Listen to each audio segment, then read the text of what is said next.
Hello, എല്ലാവർക്കും നമസ്കാരം. അപ്പോൾ ഇന്ന് ഞാൻ വന്നിട്ടുള്ളത് കിണ്വ കൊണ്ടുള്ള ഒരു ദോശയാണ് ഉണ്ടാക്കാൻ പോകുന്നത്.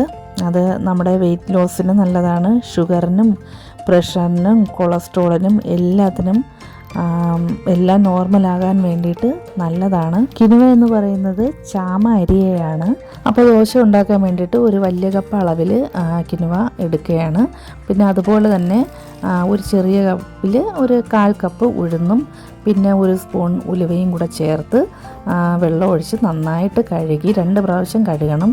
നന്നായിട്ട് കഴുകിയതിന് ശേഷം പിന്നെ വെള്ളം ഒഴിച്ച് നമ്മളൊരു 4-5 മണിക്കൂർ അത് കുതിർക്കാൻ വേണ്ടിയിട്ട് വെക്കണം. അപ്പോൾ ഇവിടെ 4-5 മണിക്കൂർ കഴിഞ്ഞതിന് ശേഷം ഞാനിവിടെ അതിലോട്ട് ചേർത്ത് കൊടുക്കുന്നത്, നമുക്കിത് അരച്ചെടുക്കണമല്ലോ, അപ്പോൾ അതിലോട്ട് ചേർത്ത് കൊടുക്കുന്നത് കുറച്ച് ഇഞ്ചിയും പിന്നെ ഒരു പച്ചമുളകും കൂടെ ചേർത്ത് നന്നായിട്ടൊന്ന് അരച്ചെടുക്കുകയാണ്. അപ്പോൾ നമ്മൾ അരച്ചെടുത്ത മാവ് നമ്മൾ പിറ്റേ ദിവസം എടുക്കുമ്പോഴത്തേക്ക് അത് ദോശമാവിനെന്നോണം പോലെ നല്ല രീതിയിൽ പൊന്തി വന്നിട്ടുണ്ടാവും.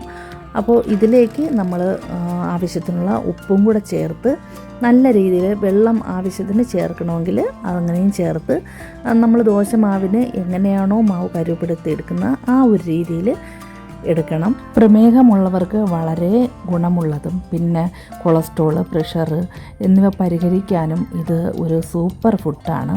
ഈ ചാമരിയിൽ തന്നെ നമുക്ക് ഒരുപാട് വെറൈറ്റി ആയിട്ടുള്ള ഭക്ഷണങ്ങൾ നമുക്ക് ഉണ്ടാക്കാൻ പറ്റും. അതായത് ബിരിയാണി ആയിട്ടുണ്ടാക്കാം, പിന്നെ ഉപ്പുമാവ് ഉണ്ടാക്കാം, അങ്ങനെ പലതരത്തിലും ഇത് പിന്നെ ഓട്സ് പോലെ അങ്ങനെ കുറുക്കി കഴിക്കാം. അങ്ങനെ പല രീതിയിലും നമുക്ക് ഇത് കഴിക്കാവുന്നതാണ്. പിന്നെ വെയിറ്റ് ലോസ് ചെയ്യുന്നവർക്ക്, അതായത് നമുക്ക് വെയിറ്റ് ലോസിന് വേണ്ടിയിട്ട് ഡയറ്റ് നോക്കുമല്ലോ, അപ്പോൾ ആ ഒരു രാവിലത്തെ ഒരു ഭക്ഷണം, ആ ഒരു പ്രാതൽ നമ്മൾ ഈ ഒരു ചാമ കൊണ്ടുള്ള ഈ ഒരു ഭക്ഷണമാണെങ്കിൽ നമുക്കത് കഴിച്ചു കഴിഞ്ഞാൽ കുറേ നേരത്തേക്ക് നമുക്കത് വിശക്കില്ല.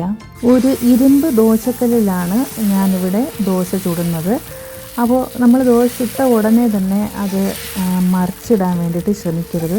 നല്ല രീതിയിലൊന്ന് പുറമൊക്കെ ഇത്തിരി ഒന്ന് ഡ്രൈ ആയി വന്നതിന് ശേഷം മാത്രം, അതായത് ഒന്ന് മൂടി വെച്ചിട്ട് പിന്നീട് ഒന്ന് ഡ്രൈ ആയതിന് ശേഷം തിരിച്ച് മറിച്ചിടാൻ നോക്കാം, അല്ലെങ്കിൽ ചിലപ്പോൾ പൊടിഞ്ഞു പോകും.